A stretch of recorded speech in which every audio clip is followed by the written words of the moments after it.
नमस्कार दोस्तों, आप लोगों का स्वागत है हमारे इस YouTube channel Rinkesh psychology facts में। अगर वीडियो अच्छी लगे तो वीडियो को लाइक शेयर, चैनल पर आप नए हो तो चैनल को सब्सक्राइब जरूर करें और कमेंट बॉक्स में जाकर हर हर महादेव जय बागेश्वर धाम सरकार जरूर लिखें।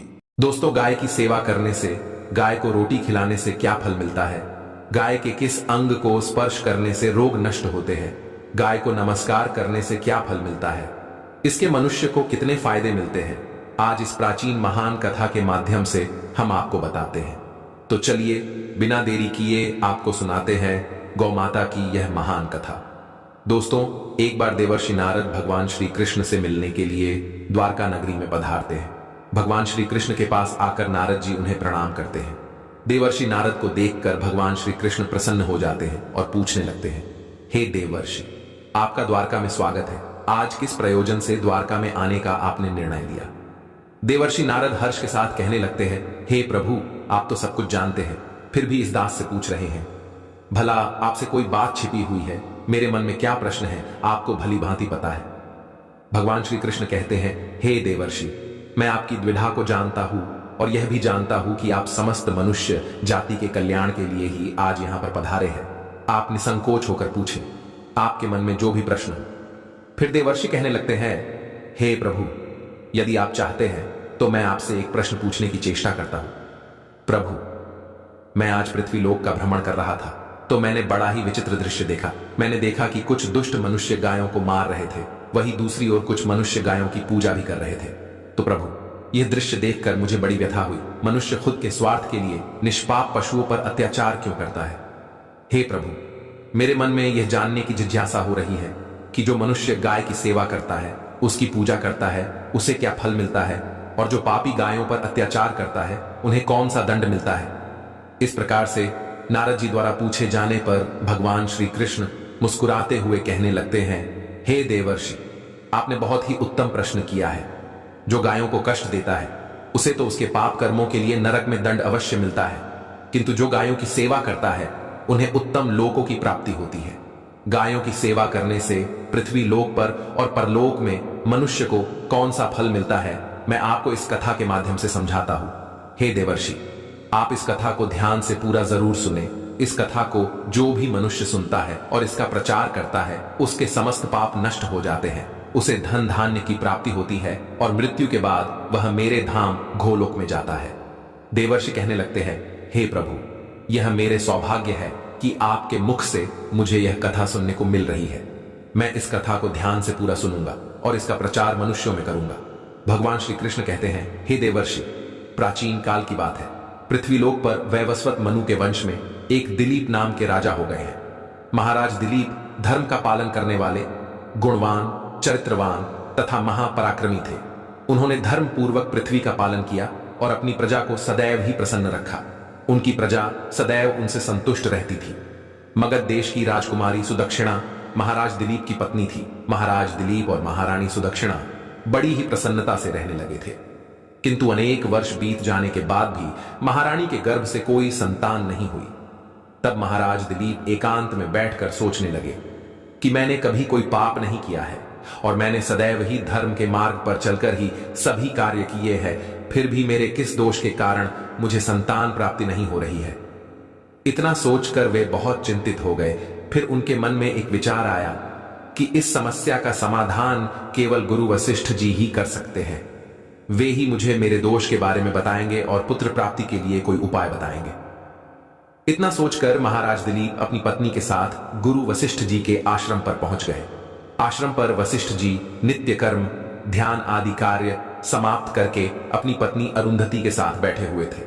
उसी समय महाराज दिलीप रानी के साथ उनके पास जाते हैं और उनका दर्शन करते हैं। वशिष्ठ जी ने महाराज दिलीप का स्वागत किया और उनकी पत्नी अरुंधति ने महारानी का स्वागत किया और उनका कुशल मंगल पूछते हुए उन्हें आशीर्वाद दिया। वशिष्ठ जी महाराज दिलीप से कहने लगे, हे राजन, सब कुशल मंगल तो है ना? आप और महारानी का आज अचानक वन में मेरी कुटियाओं में पधारने का क्या प्रयोजन है? किस कारण से एक महान सम्राट को अपना राजपाट छोड़कर इस वन में आना पड़ा? इक्ष्वाकु कुल के सभी राजा महाराज पुत्र उत्पन्न करके उन्हें अपना राज्य सौंपकर तपस्या करने के लिए वन में आते हैं।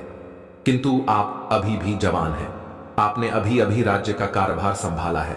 आपने अभी तक पुत्र भी उत्पन्न नहीं किया है, फिर आप ऐसे अपना राजपाट छोड़कर वन में क्यों चले आ गए? ये आप जैसे महान सम्राट को शोभा नहीं देता है। फिर महाराज दिलीप कहते हैं, हे महर्षि, मैं आपके यहां पर तपस्या करने के लिए नहीं आया हूं। गुरुदेव, मैं आपके पास सहायता मांगने के उद्देश्य से आया हूं। कृपया आप मेरी सहायता कीजिए, मैं बहुत दुख में हूं। फिर महर्षि अगस्त्य कहते हैं, हे राजन, आपके जैसे महान सम्राट को भला किस बात की सहायता चाहिए?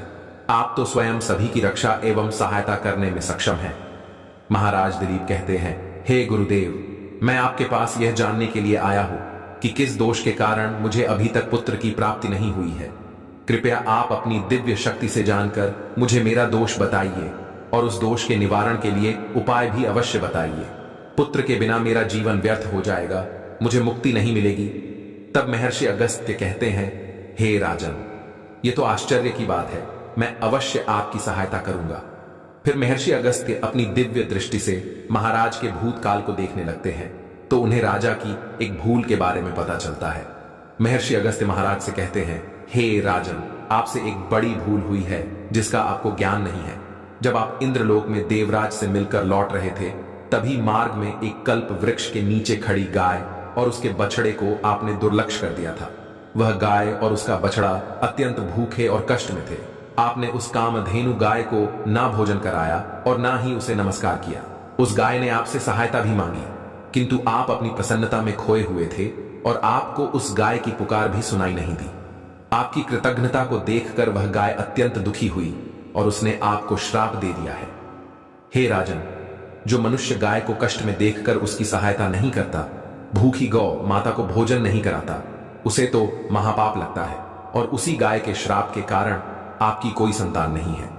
इस प्रकार से महर्षि अगस्त्य ने महाराज दिलीप को उनके दोष के बारे में बता दिया, जिसे सुनकर महाराज बहुत दुखी हुए और पश्चाताप करते हुए कहने लगे, हाय, ये मैंने क्या कर दिया? मुझ पर धिक्कार है। मेरी ही मूर्खता के कारण एक गाय को और उसके कोमल बछड़े को इतना दुख सहन करना पड़ा।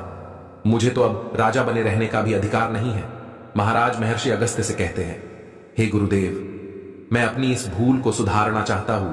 कृपया आप ही मुझे कोई उपाय बताइए जिससे मैं इस घोर पाप से मुक्ति पा सकूं। मेरा अपराध क्षमा के योग्य नहीं है, किंतु फिर भी मैं प्रायश्चित करना चाहता हूं। फिर महर्षि अगस्त्य कहने लगते हैं, हे राजन, आप दुखी ना हो, इस दोष से मुक्ति का उपाय अवश्य है। आप मेरे आश्रम की नंदिनी नाम की गाय की सेवा करो। वह उसी कामधेनु गाय की पुत्री है जिसकी आपने सहायता नहीं की थी। अपनी पत्नी के साथ मिलकर तुम उस गाय की सेवा करो, उसकी आराधना करो, वह तुम्हें अवश्य पुत्र प्रदान करेगी। तभी वह नंदिनी गाय बाहर से उस आश्रम में प्रवेश करती है। उस गाय को आता देखकर महर्षि अगस्त्य बोले, हे राजन, देखिए, केवल स्मरण करने मात्र से ही कल्याण करने वाली यह नंदिनी गाय स्वयं चलकर आई है। आप भाग्यशाली हैं, यह गाय निश्चित ही आपके दुख दूर करेगी। आप वन में इस नंदिनी गाय के पीछे पीछे चलकर इसकी सेवा करो, जंगल में रहने वाले हिंस्र पशुओं से इसकी रक्षा करो और आश्रम में लौट आने पर रानी सुदक्षिणा इस गाय की सेवा करे। इससे प्रसन्न होकर यह गाय तुम्हें निश्चित ही पुत्र प्रदान करेगी। फिर महाराज दिलीप ने ऐसा ही करने का वचन दिया और फिर दूसरे दिन सुबह महारानी ने गाय की पूजा की और महाराज उस गाय को चराने के लिए वन में लेकर गए। जब वह गाय चलने लगती तो महाराज उसके पीछे पीछे चलते, इधर उधर से हरी हरी घास लाकर उस गाय को खिलाने लगते। जब वह गाय किसी वृक्ष के नीचे बैठती तो महाराज भी उसके साथ बैठकर विश्राम करते। महाराज उस गाय के शरीर से डांस और मच्छरों को हटाते और अपने हाथों से उसके मस्तक को सहलाते। इस प्रकार से महाराज उस गाय की सेवा में लगे रहे। जब शाम हुई तो महाराज उस गाय के साथ आश्रम में लौट आए। आश्रम में पहुंचते ही उस गाय ने अपने खुरों से महाराज पर धूल उड़ाई, जिससे महाराज का शरीर पवित्र हो गया और उसके सभी पाप नष्ट हो गए। फिर महारानी सुदक्षिणा ने आगे आकर नंदिनी की अगवानी की और विधि पूर्वक उस गाय का पूजन किया तथा बारंबार उसके चरणों में मस्तक झुकाया। फिर उस गाय की प्रदक्षिणा करके हाथ जोड़कर वह उसके आगे खड़ी हो गई। फिर उस गाय ने उस रानी की पूजा को स्वीकार किया और रानी पर अपनी दृष्टि डालकर उसके सभी दोष समाप्त कर दिए। गाय की दृष्टि पड़ते ही रानी अत्यंत पवित्र हो गई। इस प्रकार से महाराज दिलीप को उस नंदिनी गाय की सेवा करते हुए 20 दिन बीत गए। फिर 21वें दिन महाराज जब गाय को लेकर वन चले गए तो वह गाय चरते चरते हिमालय पर्वत पर चली गई और महाराज भी उसके पीछे पीछे चले गए। वहां उस पर्वत पर खड़े होकर महाराज उस हिमालय पर्वत की सुंदरता को निहार रहे थे। इतने में ही एक शेर ने आकर उस नंदिनी गाय को बलपूर्वक दबोच लिया। राजा को उस शेर के आने की आहट तक नहीं हुई। उस शेर के चंगुल में फंसी नंदिनी ने दयनीय स्वर से बड़े जोर से चीत्कार किया, हे महाराज मेरी रक्षा करो, हे महाराज मेरी रक्षा करो। जैसे ही महाराज ने उस गाय की पुकार सुनी तो उन्होंने देखा कि एक भयंकर शेर ने उस गाय को दबोच लिया है और उस गाय की आंखों से आंसुओं की धारा बह रही है, जिसे देखकर महाराज व्यथित हो उठे और उन्होंने तुरंत ही अपना बाण निकाला और धनुष की डोरी पर रखा और उस शेर को मारने के लिए प्रत्यंचा खींची। उसी समय उस शेर ने महाराज की तरफ देखा। उस शेर की दृष्टि पड़ते ही महाराज का शरीर स्तब्ध हो गया, उनकी शक्ति क्षीण हो गई, उनका सारा बल नष्ट हो गया। अब उनके अंदर उस बाण को छोड़ने की भी शक्ति नहीं रही। फिर वह शेर उस महाराज से बोलने लगा, हे राजन, मेरे ऊपर प्रहार करना तुम्हारे बस की बात नहीं है, क्योंकि भगवान शिव मेरी ही पीठ पर पैर रखकर नंदी पर बैठते हैं। इसीलिए तुम मुझे मारने की चेष्टा मत करो और यहां से लौट जाओ। विधाता ने इस गाय को आज मेरा ग्रास नियुक्त किया है, इसीलिए तुम इसमें दखल मत दो। मैं जानता हूं तुम सूर्य वंश में जन्मे हुए राजा दिलीप हो। इस हिमालय पर्वत पर भगवान शिव की बड़ी माया फैली हुई है, इसीलिए तुम तुरंत ही यहां से निकल जाओ। फिर महाराज बोलने लगे, हे मृगराज, कृपया आप इस गाय को ना मारे। यह महर्षि वशिष्ठ जी की संपूर्ण मनोरथों को पूर्ण करने वाली नंदिनी गाय है। इसकी हत्या करने पर तुम्हें महापाप लगेगा। गुरुदेव ने मुझे इस गाय की रक्षा और सेवा करने का आदेश दिया है। इस गाय का एक बछड़ा भी है जो घर पर इसकी राह देख रहा है। मैं इस गाय को मरने के लिए छोड़कर नहीं जा सकता। तुम भगवान शिव के सेवक हो, इसीलिए तुम्हारे हाथ से इस गाय को छुड़ाना मेरे लिए असंभव है। इसीलिए हे मृगराज, मेरी आपसे विनती है कि आप इस गाय को जीवनदान दो। इस गाय के बदले में मैं तुम्हें अपना शरीर समर्पित करता हूं, जिससे तुम्हारी भूख भी शांत हो जाएगी और इस गाय की रक्षा भी हो जाएगी और मेरे वचन का पालन भी हो जाएगा। साथ ही गौ रक्षा के लिए प्राण त्यागने से मुझे उत्तम गति की प्राप्ति होगी। इतना कहकर महाराज उस शेर के सामने हाथ जोड़कर बैठ गए और आंखें बंद की। फिर अचानक से उस राजा के कानों में स्वर पड़े, बेटा उठो, मैं तुम्हारी सेवा से अत्यंत प्रसन्न हूं। यह सुनकर महाराज उठ खड़े हुए और उन्होंने अपने सामने उस गाय को देखा और वह शेर कहीं दिखाई नहीं दे रहा था।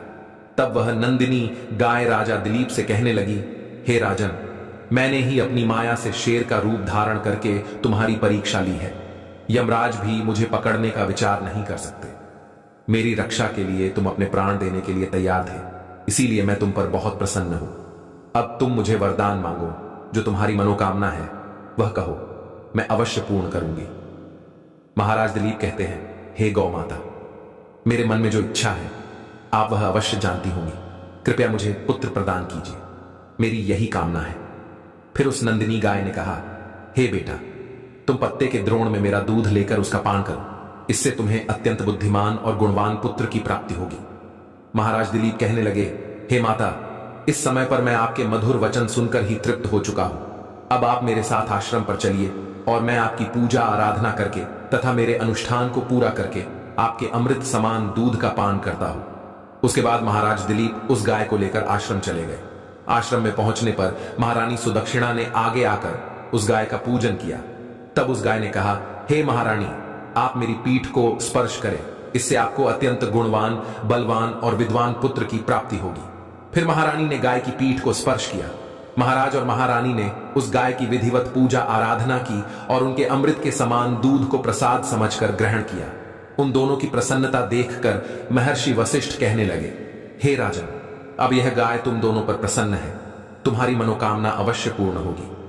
जो भी मनुष्य गाय की सेवा करता है, उसे भोजन कराता है, उसकी प्रदक्षिणा करता है, उसके सभी मनोरथ सफल होते हैं। जो भी गाय की रक्षा करता है, उसकी कभी दुर्गति नहीं होती है। मृत्यु के बाद वह गोलोक में जाता है और भगवान श्री कृष्ण के साक्षात दर्शन करने का सौभाग्य उसे प्राप्त होता है। जो श्रद्धा पूर्वक गाय का दूध पीता है, वह सभी रोगों से दूर रहता है। जो गाय की पीठ पर जो कुबड़ होता है, उसे स्पर्श कर लेता है, उसके सभी दोष और पाप नष्ट हो जाते हैं। जो गाय का दान करता है, वह वैतरणी नदी को गाय की पूंछ पकड़कर पार कर लेता है। जो स्त्री रोज गाय को रोटी खिलाती है, वह सौभाग्यशाली बन जाती है। गाय समस्त पापों का नाश करने वाली और सभी मनोरथों को पूर्ण करने वाली है। अतः सदैव इसका रक्षण, पूजन तथा इसे भोजन कराना चाहिए। इतना करने से ही मनुष्य सभी ऐश्वर्यों को प्राप्त कर लेता है, उसकी दरिद्रता समाप्त हो जाती है।